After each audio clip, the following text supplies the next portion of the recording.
Что мы знаем о компании «Алроса», помимо того, что это алмазодобывающая компания? Сколько она платит налогов в бюджет разного уровня? Как участвует в жизни республики, ее районов и улусов в вопросах экологии, социальном плане и многом другом?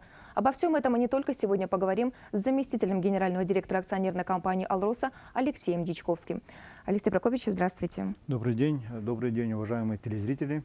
Итак, конечно, акционерная компания «Алроса» – это компания с большой многолетней историей. Но что сейчас представляет собой компания «Алроса» в наше время? Но группа «Алроса» сегодня это прежде всего люди. В группе работает более 35 тысяч человек. Из них 32 тысячи работает на территории нашей республики.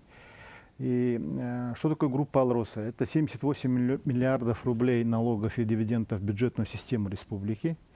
Это много или мало? Бюджет города Якутска, где проживает 330 тысяч человек, это треть населения нашей республики, включая федеральные, республиканские средства, составляет около 15 миллиардов. Это пятилетний бюджет города Якутска мы в 2018 году заплатили в виде налогов и дивидендов. Это впечатляющие цифры. Это впечатляющие цифры. И третье, я считаю, что для республики группа «Алроса» — это собственность республики. Нет таких добывающих компаний, где такая крупная доля собственности республики и, самое главное, муниципальных образований. Хорошо, Алексей Прокопьевич, а как вы считаете, сейчас у акционерной компании «Алроса» или, может быть, в обозримом будущем найдется ли какая-то компания-конкурент по объему инвестиций в бюджет Республики Якутия? В ближайшее время, даже в среднесрочной перспективе, этого точно не будет. Во-первых, сама система налогообложения выстроена так, что в основном все налоги от компаний, от алмазодобычи поступают в региональный бюджет, а от нефтяных и газовых компаний поступает в федеральный бюджет. Это вот первое. Второе, я еще упомянул, что очень большая доля в собственности республики находится и муниципальных образований, поэтому они получают дивиденды. И эти суммы, конечно, являются значительным объемом тем налогам, которые сегодня мы платим. Но тем не менее, если говорить о тех компаниях, которые платят значительные налоги в бюджет, то второе место занимает, не буду называть имя компании, но они платят 14,5 миллиардов рублей в год. Вся нефтянка платит 22 миллиарда в год. Это действительно значительно ниже, чем мы платим налогов и дивидендов в республиканский бюджет. Ну, это я говорю просто про налоги. Кроме этого, мы еще и замещаем бюджетные затраты. Вот вы знаете, что в Мининском районе мы содержим культурно-спортивный комплекс, где все учреждения культуры, спорта. Туда компания ежегодно финансирует 1 300 000 000 рублей. Кроме того, мы содержим детские сады, 688 миллионов рублей по 2018 году. Кроме того, мы финансируем программы ветхого и аварийного жилья. Это, в принципе, те затраты, которые должны были нести бюджеты различных уровней. Мы финансируем, соответственно, этих затрат у них нет. И третье, мы по соглашениям социально-экономического развития примерно 1 200 000 000 выплачиваем различные муниципальные образования. По 2018 году 800 миллионов мы выплатили в фонд будущих поколений республики. В этом году мы ожидаем сумма увеличится до 950 миллионов рублей. Нюрбинский район мы выплачиваем по этому соглашению 324 миллиона рублей, Оленёкский район 100 миллионов рублей. Все это, конечно, в сумме составляет очень огромную сумму. Они идут на социальное развитие этих районов. Допустим, фонд будущих поколений строит за те средства, которые он получает от компании по всей республике, социальные объекты, школы, больницы, детские сада. Это в качестве примера можно привести больницу в Жиганске, да, или реабилитационный центр в Якутске. Да, это очень большой центр был, около 700 миллионов, если мне память не изменяет, из этих денег ушло туда. И действительно, я считаю, что это вот, наверное, вклад компании оценивается не только налогами и дивидендами, но и той социальной политикой, которую мы проводим на территории нашей республики. Но все это имеет место быть, конечно, в тех районах, в которых есть присутствие так или иначе компании «Алроса». А как идет взаимодействие с другими подразделениями на севере Якутии? Да, вот я сказал, что мы в первую очередь работаем через фонд будущих поколений. У нас наша дочка Алмаза Набара работает на северах и набирает работников по всей территории республики. Но я хотел бы сегодня остановиться на тех финансовых взаимоотношениях, которые у нас исторически сложились с улусами Алмазной провинции. Они сегодня действительно меняются. Вот пример, если в 2011 году компания выплачивала дивидендов на каждому району 18 миллионов 300 тысяч рублей, в 2015 году 108 миллионов рублей, то уже в 2017 году размер дивидендов для каждого района составил 657 миллионов рублей, а в 2018 году 823 миллиона рублей. Это в разы. Это, да, вот если сравнивать 2011 год с 2018, и за 7 лет дивиденды для каждого района увеличились 45 раз. Это очень большой объем денег. Если вот, к примеру, Министерство финансов формирует бюджет каждого района одинаково для всей республики. Вот эти деньги, они, каждый район Алмазной провинции получает дополнительно и может решать свои проблемы. Ну, к примеру, если говорить о тех крупных затратах, которые имеются в этих районах, то по программе обеспечения чистой водой Вилюйской группы районов в рамках 5 лет, допустим, по Верхневилюйскому, Нюрбинскому, Сунтарскому районам общие затраты составляют по 500 миллионов рублей. По Вилюйскому району 350 миллионов рублей. И, в принципе, теоретически, конечно, район мог бы за год решить за счет дивидендов эти проблемы по водообеспечению. Но мы понимаем, что в каждом районе есть определенные сложности и с социальной инфраструктурой, и ремонтом дорог, строительством жилья. Поэтому сегодня главы районов, руководство районов сами определяют, куда направлять эти деньги. Мы понимаем, что раньше, если глава приходил к нам и просил деньги, когда в 2011 году, получая 18 миллионов рублей только дивидендов, они приходили к нам и просили там финансировать тот или иной объект. А руководство компании принимало решение: этот объект мы финансируем, этот объект не финансируем, но сегодня ситуация изменилась. Мы действительно все деньги, фактически вся прибыль уходит в виде налогов и дивидендов. И районы получают довольно большую сумму, и они сами распределяют эти деньги. Мы туда, конечно, не можем вмешиваться, это по бюджетному кодексу, это прерогатива только органов управления муниципальным образованием, и они уже от своего имени финансируют и решают эти проблемы. Конечно, нас там не видят, но хотя это, конечно, деньги Алросы, это дивиденды, это налоги, которые мы выплачиваем. То есть это такая внеплановая, но очень значительная статья доходов, которые причем муниципальное образование могут использовать в своих целях по своему усмотрению, да? Да, да, да. Итак, Алексей Прокопьевич, мы начали с того, что Алроса в настоящее время это прежде всего люди, которые работают в акционерной компании. А какие основные приоритеты у руководства алмаздобывающей компании Алроса сейчас направлены в плане кадровой политики? Ну, компания здесь тоже занимает уникальное место. Я думаю, что в республике для добывающих предприятий мы уникальны. Сегодня можно говорить о Якут-Угле на юге, в городе Нейрюнгере, о золото Полюс в Алдане, но и мы, наверное, остались, которые фактически опираемся полностью на местную рабочую силу. То есть уникальность состоит в том, что местные кадры это... И в принципе, остальные крупные добывающие компании, конечно, опираются на внешнюю вахту. Вот компания полностью сформирована за счет жителей республики, и они трудятся очень хорошо, эффективно, мы показываем хорошие финансовые результаты. Но есть еще один отдельный такой момент, где я хотел бы остановиться, это местная кадропромышленность, когда в сельской местности молодых людей, как правило, набирают на работу промышленные предприятия. И здесь мы тоже можем назвать цифры. За первое полугодие 2019 года 690 человек трудоустроено в нашу компанию. Это ключевой момент. Мы постоянно проводим ярмарку вакансий в Вилюйской группе районов, в северных районах. И, соответственно, кто имеет соответствующую квалификацию, имеет желание, мотивацию, они трудоустраиваются в нашу компанию.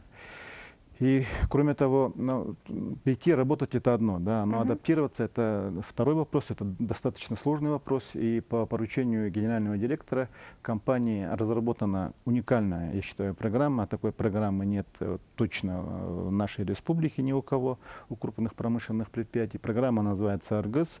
В чем ее Это, суть? да, это программа направлена на социализацию, условно говоря, на адаптацию в социально-культурном плане промышленных предприятиях тех наших работников, которые приходят в сельской местности. Мгм. И там с ними же работают те же ребята, которые уже приехали в сельской местности, набрали опыт, занимают достаточно высокие руководящие должности, и они конкретно их обучают, показывают, рассказывают, как надо работать, как надо вести в этой ситуации или в другой ситуации. То есть это такой элемент наставничества, Да, да? ну да, но кроме того, конечно, есть другие программы, чисто наставничество по профессиональной линии, Мгм. есть программы подготовки там, молодых специалистов, я о них не говорю, это все у нас есть. Но кроме этого, у нас еще этот сегмент, когда идет активная работа по социализации, рабочей социализации тех ребят, которые пришли с сельской местности. Эта программа сегодня в пилотном варианте внедрена в Верхнемунском месторождении. Мы очень надеемся, что по итогам мы будем его тиражировать в другие подразделения нашей компании. И я думаю, что вот от этого будет очень хороший эффект. Но кроме того, если говорить о тех молодых кадрах, которые вышли из территории республики, вот я просто остановлюсь на последних 2 годах, когда были приняты кадровые решения. Допустим, Семен Лаврентьев, уроженец Покровска, стал сегодня руководителем филиала «Алроса» в Владивостоке. Это фактически весь Тихоокеанский регион, он в этом направлении работает.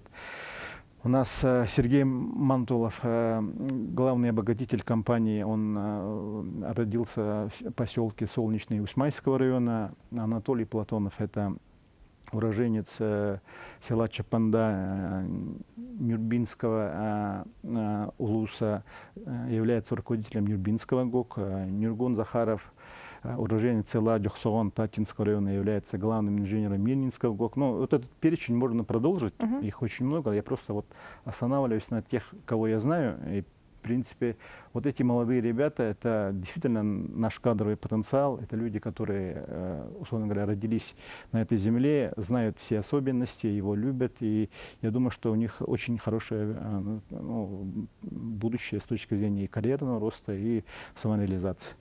То есть это, опять же, показатель того, что программа реально работает, да, и можно добиться определенных успехов в карьере, несмотря на то, что ты из сельской местности. Но мы однозначно ориентированы на местные трудовые ресурсы и ориентированы на тех людей, которые к нам приходят из сельской местности.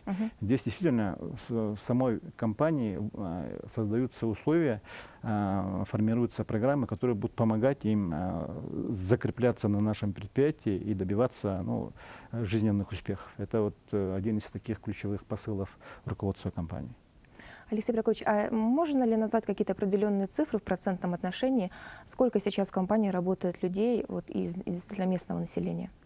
Ну, местное население это 99%, наверное, я так думаю, да. Все, это достаточно высокий показатель. Да, внешняя вахта, я вот, конечно, к сожалению, эти цифры не знаю, но внешняя вахта составляет очень малый процент. Даже вот те вахтовые направления, которые мы сегодня ведем, это Верхняя Муна, Накын, Нюрбинский ГОК, там все равно это внутренняя вахта. Мы берем на территории республики, и оттуда они едут работать, допустим, по 15 дней работают и приезжают, 15 дней отдыхают. То есть из одного района, из одного Да, улуса в это другой. Мирный, Нюрба, Сунтар, Якутск, все они представлены. И по Алмаза Манабара такая же ситуация. Но вот если есть вакансия, мы в первую очередь берем жителей республики. А если мы не находим по этой специальности человека, да, тогда обращаемся только к внешней вахте. Это вот основной момент для нашей работы. Мне хотелось бы перейти тогда к еще одной очень важной теме, которая в современном мире, наверное, одна из ключевых проблем на сегодняшний момент. Это тема экологии. Что в этом направлении акционерная компания делает, в каких направлениях работает? Ну, руководство компании четко понимает, что все требования по экологической безопасности, по технической безопасности должны быть выше, чем проектные во всех производственных объектах, во всех гидротехнических сооружениях выше всех строительных норм и правил. Это ключевой момент для того, чтобы не было форс-мажора, как в прошлом году, и, соответственно, не было повторения той аварии, которая была в прошлом году у нас на Эряляхе. Это ключевой момент. Что для этого делается? Первое. Значит, мы ежегодно выделяем по программе экологической безопасности более 5 миллиардов рублей.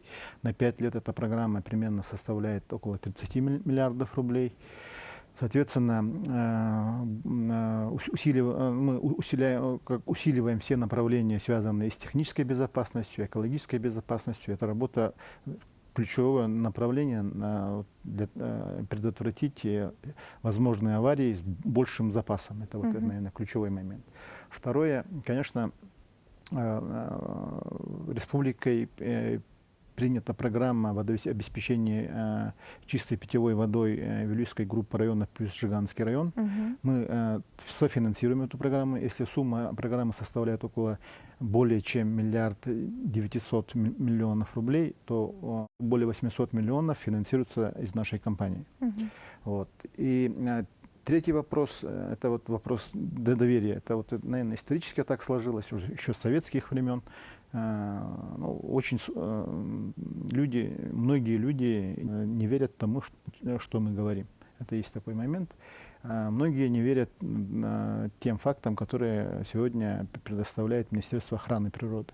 Поэтому сегодня принято решение совместно с правительством организовать комплексные научные исследования по 3 направлениям. Это здоровье населения, это состояние воды в реках.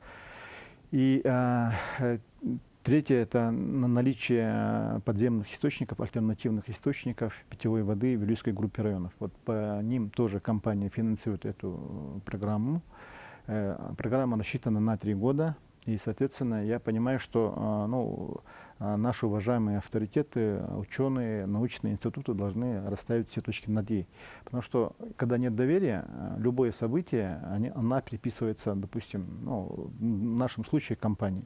Любые природные явления, любые естественные процессы, которые происходят на территории работы компании, приписываются как определенное нарушение экологических норм. Поэтому я думаю, что мы совместно с экологами, авторитетными экологами, с наукой должны разобраться и честно людям сказать, что сейчас происходит по экологии в Вилюйской группе района. Ну и результат этой программы, которая действует 3 года, мы увидим уже когда? Наверное, очень скоро. Часть работ будет завершаться до 3 лет, через год-два, но в целом весь комплекс исследований он должен завершиться по истечении 3 лет. Это огромная работа, связанная и со здоровьем населения, и состоянием воды, это мониторинг, и масса всяких мероприятий. Но ко всему прочему, конечно, акционерная компания «Алроса» напрямую зависит от мирового алмазного рынка. Расскажите, каковы тенденции его развития в настоящее время? Основной объем, основные рынки реализации бриллиантовой продукции — это, конечно, Соединенные Штаты, Китай, Япония, Индия, страны Западной Европы. И парадоксально, что благополучие населения республики зависит от той ситуации, от тех настроений, которые там происходят. Ведь алмазы и бриллианты — это предмет роскоши, и, соответственно, это не уголь, не нефть, не газ, который необходим для обеспечения жизнедеятельности, для развития производства. Поэтому это очень сложный рынок. Соответственно, сегодня мы наблюдаем проблемы у огранщиков Индии. Административные барьеры очень усиливаются, предоставление кредитов усложняется. Поэтому они в 2019 году покупают значительно меньше, чем покупали, допустим, в 2018-2017 годах. Вообще, это повсеместная тенденция, да? Да, это повсеместная тенденция. Они покупают не только у нас, но и у других алмазодобытчиков. Соответственно, второе направление, наверное, весь рынок, вся торговля сегодня идет к тому, что снижение товарных запасов, сокращение сроков реализации продукции, это вообще изменение в маркетинге реализации не только бриллиантовых изделий, но и всех ювелирных изделий сегодня мы наблюдаем. И третье, конечно, есть вопросы, связанные с синтетическими алмазами. Здесь по итогам первого полугодия 2019 года фактически одинаковое падение объемов реализации у Дебирса, у Алроса, у Рио Тинто. И, соответственно, это вызывает, конечно, очень много вопросов и много опасений. Что такое снижение реализации? Это, в первую очередь, снижение прибыли компаний. Ну, вот я просто утрирую. Если мы, допустим, прибыль компании сократится на 40%, соответственно, платежи на эту же сумму сократятся по налогам. И мы фактически всю прибыль распределяем на налоги и на дивиденды. Они идут в бюджеты различных уровней. Соответственно, что такое 40%? Это более 31 миллиарда рублей. Вот по тем объемам, которые мы платили там, в 2018 году, это фактически больше, чем половина всех затрат республики на систему образования, включая школы, детские сады, там, среднеспециальные образовательные учреждения. Это фактически трехлетний бюджет программы поддержки сельского хозяйства в нашей республике. Но здесь мы работаем, вот, здесь в Якутии многие не видят, какая огромная работа руководством компании ведется на рынках этих стран. Это маркетинг, это продвижение товаров и нашей продукции, это переговоры с нашими коллегами, конкурентами, это переговоры с огранщиками. То есть это такой пласт работы, который, конечно, никто не афиширует и никто не видит, но эта работа ведется для того, чтобы восстановить рынки. Для восстановления. Мы очень надеемся, что в конце 2019 года или в начале 2020 года рынок восстановится, спрос восстановится. Соответственно, здесь в этом вопросе должны быть заинтересованы не только промышленники, но и все жители нашей республики, потому что вот бюджет, эта компания, это бюджет нашей республики, это заработная плата всех тех же всех бюджетников. Я вот приводил пример. В республике 120 тысяч бюджетников, и годовой фонд оплаты труда примерно 80 миллиардов рублей. Всех вот, муниципальных, республиканских бюджетников. И, соответственно, вот фактически все налоги и дивиденды компании, они фактически покрывают эти затраты. То есть любое движение, там, увеличение, это будет благо для республики, для всех жителей республики. Любое снижение налогов и дивидендов вниз, ощутимо всем, да, это ощутимо всем. Поэтому для нас это общее направление, общая работа и наши общие интересы. Ну и в заключение я хотел бы сказать, вот, я просто наблюдаю в республике, что идет борьба двух идеологий или жизненных подходов. Можно первую обозначить как патриархальное, вторую как индустриальный тип мышления. Первые говорят, что не надо никакой промышленности, будем жить как жили. Вторые говорят, промышленность нужна, и мы должны развиваться и расти вокруг промышленности. Конечно, будут определенные риски, но мы их должны избегать, предупреждать, но развитие должно идти рядом и вместе с промышленностью. Я сторонник второго подхода. Почему? Да, почему? Потому что, ну, если говорить вообще о благополучии регионов или там стран, наиболее успешными всегда являются страны, которые много реализуют за пределы своей продукции, за пределы своего региона или своей страны. Соответственно, вот для Якутии мы, если говорим о том, значит, в внешнеторговом балансе, то ключевой фактор для реализации – это только природный ресурс. Ну, пока все да. остальное мы покупаем. Если вот я просто уважаемых телезрителей попрошу посмотреть там вокруг себя в квартире, дома, на даче, ну, все увидят, что большинство предметов это завозное. Да. К сожалению, такая картина. Это исходя из того, что мы находимся, у нас есть сложности по инфраструктуре, по природно-климатическим показателям. Очень сложно здесь вести рентабельную, другую рентабельную экономическую деятельность. Это понятно. Поэтому, если говорить о том, что откуда, если вот мы, как в конце 19 века, в начале 20 века не можем жить натуральным хозяйством, у людей растут потребности, мы понимаем, что нашим детям нужны там одежда, телефоны, услуги, велосипеды, да. там, для домохозяйств машины и так далее. Соответственно, мы откуда-то должны зарабатывать, вся республика должна зарабатывать. И нужны внешние деньги. Республика сегодня внешние деньги получает только от федеральных трансфертов И самый крупный объем — это те налоги, и, ну, в нашем случае дивиденды плюсом от добычи и реализации полезных ископаемых. Соответственно, это исторически уже сложилось, Ну, это это данность. объективная вещь. Мы ну, в ближайшие там, 10-20 лет вряд ли это поменяем, но вот в этом режиме мы должны жить. Соответственно, в этом направлении будут создаваться много рабочих мест, соответственно, в этом направлении будут осваиваться новые месторождения, и, соответственно, все эти налоги будут поступать, ну, в том числе в бюджет республики, бюджеты муниципальных образований.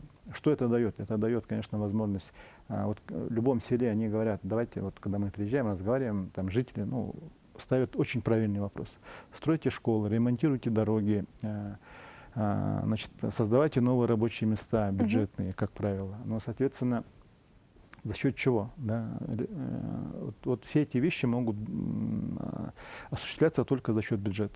А бюджет откуда получает, ну, реальные деньги?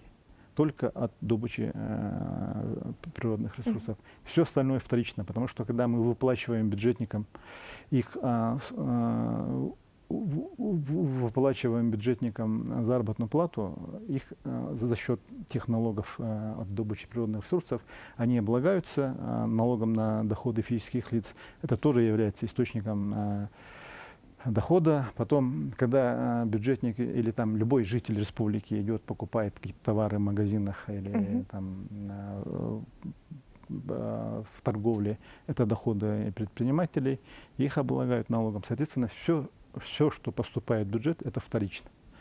И первые деньги, это, конечно, это налоги и те доходы, которые бюджет получает от добычи природных ресурсов.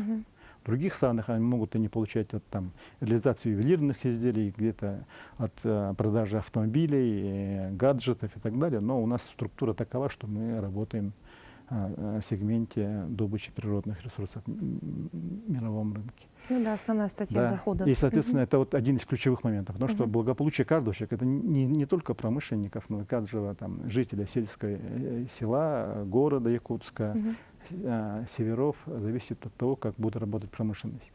И я просто хочу привести пример, что вот север республики, там да, действительно очень тяжелая жизнь, но из всех северных районов 2 района сильно отличаются.